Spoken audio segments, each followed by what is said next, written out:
Dracula by Bram, Stoker. Chapter 5. Letter from Miss Mina Murray to Miss Lucy Westenra. 9 May. My dearest Lucy, forgive my long delay in writing, but I have been simply overwhelmed with work. The life of an assistant schoolmistress is sometimes trying. I am longing to be with you and by the sea, where we can talk together freely and build our castles in the air. I have been working very hard lately because I want to keep up with Jonathan's studies, and I have been practicing shorthand very assiduously. When we are married, I shall be able to be useful to Jonathan, and if I can stenograph well enough, I can take down what he wants to say in this way and write it out for him on the typewriter, at which also I am practicing very hard. He and I sometimes write letters in shorthand, and he is keeping a stenographic journal of his travels abroad. When I am with you, I shall keep a diary in the same way. I don't mean one of those 2 pages to the week with Sunday squeezed in a corner diaries, but a sort of journal which I can write in whenever I feel inclined. I do not suppose there will be much of interest to other people, but it is not intended for them. I may show it to Jonathan some day, if there is in it anything worth sharing, but it is really an exercise book. I shall try to do what I see lady journalists do, interviewing and writing descriptions and trying to remember conversations. I am told that with a little practice one can remember all that goes on or that one hears said during a day. However, we shall see. I will tell you of my little plans when we meet. I have just had a few hurried lines from Jonathan from Transylvania. He is well, and will be returning in about a week. I am longing to hear all his news. It must be nice to see strange countries. I wonder if Jonathan and I, shall ever see them together. There is the 10 o'clock bell ringing. Goodbye. Your loving Mina. Tell me all the news when you write. You have not told me anything for a long time. I hear rumors, and especially of a tall, handsome, curly-haired man. Letter. Lucy Westenra to Mina Murray. 17 Chatham Street. Wednesday. My dearest Mina, I must say you tax me very unfairly with being a bad correspondent. I wrote you twice since we parted, and your last letter was only your second. Besides, I have nothing to tell you. There is really nothing to interest you. Town is very pleasant just now, and we go a great deal to picture galleries and for walks and rides in the park. As to the tall, curly-haired man, I suppose it was the one who was with me at the last pop. Someone has evidently been telling tales. That was Mr. Homewood. He often comes to see us, and he and Mamma get on very well together. They have so many things to talk about in common. We met some time ago a man that would just do for you if you were not already engaged to Jonathan. He is an excellent party, being handsome, well off, and of good birth. He is a doctor, and really clever. Just fancy, he is only 29, and he has an immense lunatic asylum all under his own care. Mr. Homewood introduced him to me, and he called here to see us, and often comes now. I think he is one of the most resolute men I ever saw, and yet the most calm. He seems absolutely imperturbable. I can fancy what a wonderful power he must have over his patients.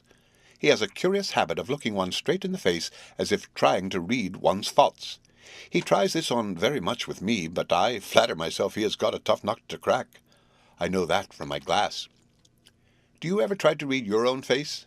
I do, and I can tell you it is not a bad study, and gives you more trouble than you can well fancy if you have never tried it.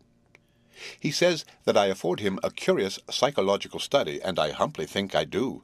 I do not, as you know, take sufficient interest in dress to be able to describe the new fashions.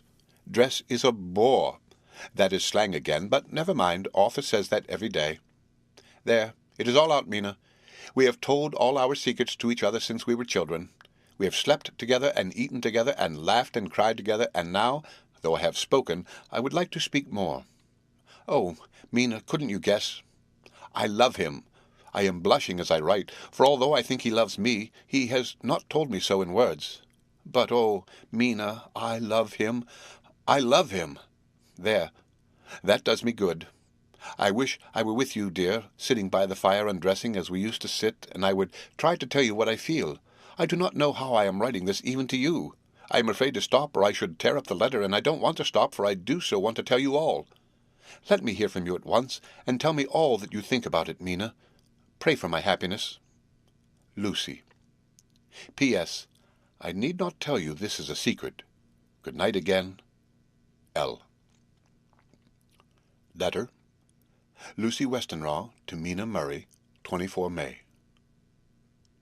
My dearest Mina, thanks and thanks and thanks again for your sweet letter. It was so nice to be able to tell you and to have your sympathy. My dear, it never rains but it pours. How true the old proverbs are.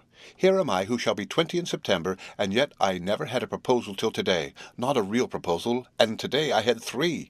Just fancy, 3 proposals in one day. Isn't it awful? I feel sorry, really and truly sorry for 2 of the poor fellows. Oh, Mina, I am so happy that I don't know what to do with myself. And 3 proposals. But for goodness sake, don't tell any of the girls, or they would be getting all sorts of extravagant ideas and imagining themselves injured and slighted if in their very first day at home they did not get 6 at least. Some girls are so vain. You and I, Mina dear, who are engaged and are going to settle down soon soberly into old married women, can despise vanity. Well, I must tell you about the 3, but you must keep it a secret, dear, from everyone except, of course, Jonathan. You will tell him, because I would, if I were in your place, certainly tell Arthur. A woman ought to tell her husband everything. Don't you think so, dear? And I must be fair. Men like women, certainly their wives, to be quite as fair as they are. And women, I am afraid, are not always quite as fair as they should be. Well, my dear, number 1 just came before lunch. I told you of him, Dr. John Seward, the lunatic asylum man with the strong jaw and the good forehead.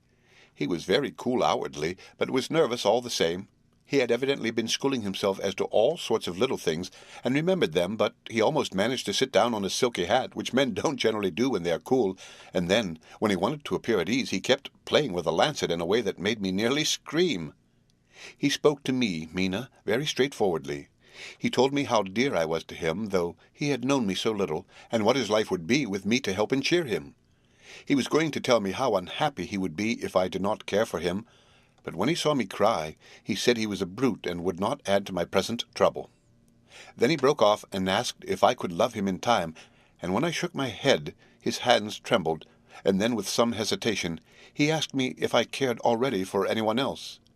He put it very nicely, saying that he did not want to wring my confidence from me, but only to know, because if a woman's heart was free, a man might have hope. And then, Mina, I felt a sort of duty to tell him that there was someone. I only told him that much, and then he stood up, and he looked very strong and very grave as he took both my hands in his and said he hoped I would be happy, and that if I ever wanted a friend, I must count him one of my best. Oh, Mina, dear, I can't help crying, and you must excuse this being after all blotted. Being proposed to is all very nice and all that sort of thing, but it isn't at all a happy thing when you have to see a poor fellow whom you know loves you honestly going away and looking all broken-hearted, and to know that, no matter what he may say at the moment, you are passing out of his life. My dear, I must stop here at present. I feel so miserable, though I am so happy. Evening. Arthur has just gone, and I feel in better spirits than when I left off, so I can go on telling you about the day. Well, my dear, number 2 came after lunch. He is such a nice fellow, an American from Texas, and he looks so young and so fresh that it seems almost impossible that he has been to so many places and has such adventures. I sympathize with poor Desdemona when she had such a stream poured in her ear, even by a black man. I suppose that we women are such cowards that we think a man will save us from fears, and we marry him. I know now what I would do if I were a man and wanted to make a girl love me. No, I don't. For there was Mr. Morris telling us his stories, and Arthur told any, and yet— My dear, I am somewhat previous. Mr. Quincy P. Morris found me alone. It seems that a man always does find a girl alone. No, he doesn't, for Arthur tried twice to make a chance, and I, helping him all I could, I am not ashamed to say it now. I must tell you beforehand that Mr. Morris doesn't always speak slang. That is to say, he never does so to strangers or before them, for he is really well educated and has exquisite manners, but he found out that it amused me to hear him talk American slang, and whenever I was present, and there was no one to be shocked, he said such funny things. I am afraid, my dear, he has to invent it all, for it fits exactly into whatever else he has to say. But this is a way slang has. I do not know myself if I shall ever speak slang. I do not know if Arthur likes it, as I have never heard him use any as yet. Well, Mr. Morris sat down beside me and looked as happy and jolly as he could, but I could see all the same that he was very nervous.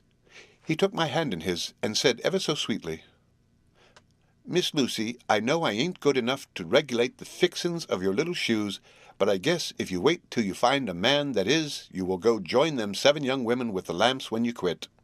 Won't you just hitch up alongside of me and let us go down the long road together, driving in double harness?" Well, he did look so good-humoured and so jolly that it didn't seem half so hard to refuse him as it did poor Dr. Seward. So I said, as lightly as I could, that I did not know anything of hitching, and that I wasn't broken to harness at all yet.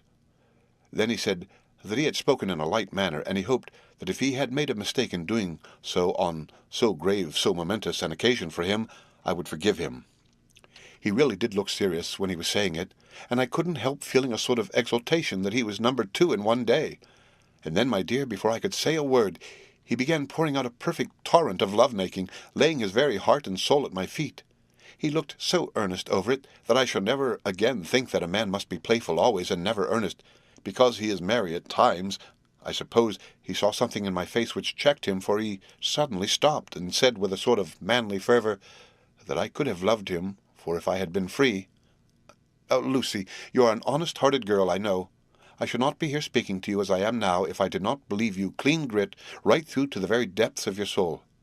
Tell me, like one good fellow to another, is there anyone else that you care for? And if there is, I'll never trouble you a hair's breadth again, but will be, if you will let me, a very faithful friend." My dear Mina, why are men so noble when we women are so little worthy of them? Here was I almost making fun of this great-hearted, true gentleman. I burst into tears, I am afraid, my dear. You will think this is a very sloppy letter in more ways than one, and I really felt very badly. Why can't they let a girl marry 3 men, or as many as want her, and save all this trouble? But this is heresy, and I must not say it. I am glad to say that, though I was crying, I was able to look into Mr. Morris's brave eyes, and I told him out straight. Yes, there is someone I love, though he has not told me yet that he even loves me.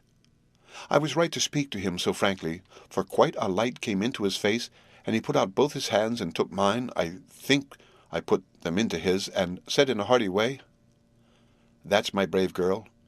It's better worth being late for a chance of winning you than being in time for any other girl in the world. Don't cry, my dear. If it's for me, I'm a hard nut to crack, and I take it standing up. If that other fellow doesn't know his happiness, well, he'd better look for it soon, or he'll have to deal with me. Little girl, your honesty and pluck have made me a friend, and that's rarer than a lover. It's more selfish, anyhow. My dear, I'm going to have a pretty lonely walk between this and Kingdom Come. Won't you give me one kiss? It'll be something to keep off the darkness now and then. You can, you know, if you like, for that other good fellow, or you could not love him, hasn't spoken yet." That quite won me, Mina, for it was brave and sweet of him, and noble, too, to a rival, wasn't it? And he so sad, so I leant over and kissed him. He stood up with my 2 hands in his, and as he looked down into my face, I am afraid I was blushing very much, he said, "Little girl, I hold your hand and you've kissed me, and if these things don't make us friends, nothing ever will. Thank you for your sweet honesty to me, and good-bye." He wrung my hand, and taking up his hat went straight out of the room without looking back, without a tear or a quiver or a pause, and I am crying like a baby. Oh, why must a man like that be made unhappy when there are lots of girls about who would worship the very ground he trod on? I know I would if I were free, only I don't want to be free. My dear, this quite upset me, and I feel I cannot write of happiness just at once after telling you of it, and I don't wish to tell of the number 3 until it can be all happy. Ever your loving, Lucy. P.S. Oh, about number 3, I needn't tell you of number 3, need I? Besides, it was all so confused. It seemed only a moment from his coming into the room till both his arms were round me, and he was kissing me. I am very, very happy, and I don't know what I have done to deserve it. I must only try in the future to show that I am not ungrateful to God for all his goodness to me in sending to me such a lover, such a husband, and such a friend. Goodbye. Dr. Seward's Diary, kept in phonograph. 25 May. Ebb tide in appetite today. Cannot eat. Cannot rest, so diary instead. Since my rebuff of yesterday, I have a sort of empty feeling. Nothing in the world seems of sufficient importance to be worth the doing. As I knew that the only cure for this sort of thing was work, I went amongst the patients. I picked out one who has afforded me a study of much interest. He is so quaint that I am determined to understand him as well as I can. Today I seem to get nearer than ever before to the heart of his mystery. I questioned him more fully than I had ever done, with a view to making myself master of the facts of his hallucination.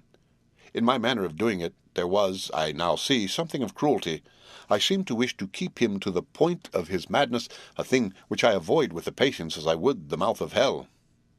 Memorandum: under what circumstances would I not avoid the pit of hell? Omni Rome venelia sunt. Hell has its price. If there be anything behind this instinct, it will be valuable to trace it afterwards accurately, so I had better commence to do so. Therefore, R. M. Renfield, age 59, sanguine temperament, great physical strength, morbidly excitable, periods of gloom ending in some fixed ideas which I cannot make out. I presume that the sanguine temperament itself and the disturbing influence end in a mentally accomplished finish, a possibly dangerous man, probably dangerous if unselfish. In selfish men caution is as secure an armor for their foes as for themselves. What I think of on this point is, when self is the fixed point, the centripetal force is balanced with the centrifugal. When duty, a cause, etc., is the fixed point, the latter force is paramount, and only accident or a series of accidents can balance it. Letter. Quincy P. Morris to the Honorable Arthur Holmwood. 25 May. My dear Art, we've told yarns by the campfire in the prairies, and dressed one another's wounds after trying a landing at the Marquesas, and drunk healths on the shores of Titicaca. There are more yarns to be told, and other wounds to be healed, and another health to be drunk. Won't you let this be at my campfire tomorrow night?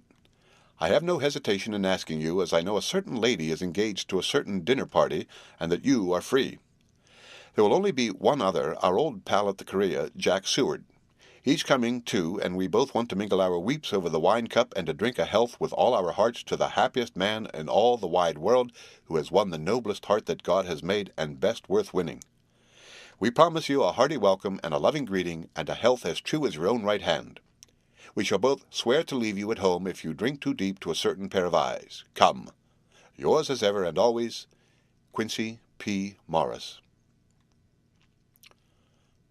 Telegram from Arthur Holmwood to Quincy P. Morris, 26 May. Count me in every time. I bear messages which will make both your ears tingle. Art. The end of Chapter 5.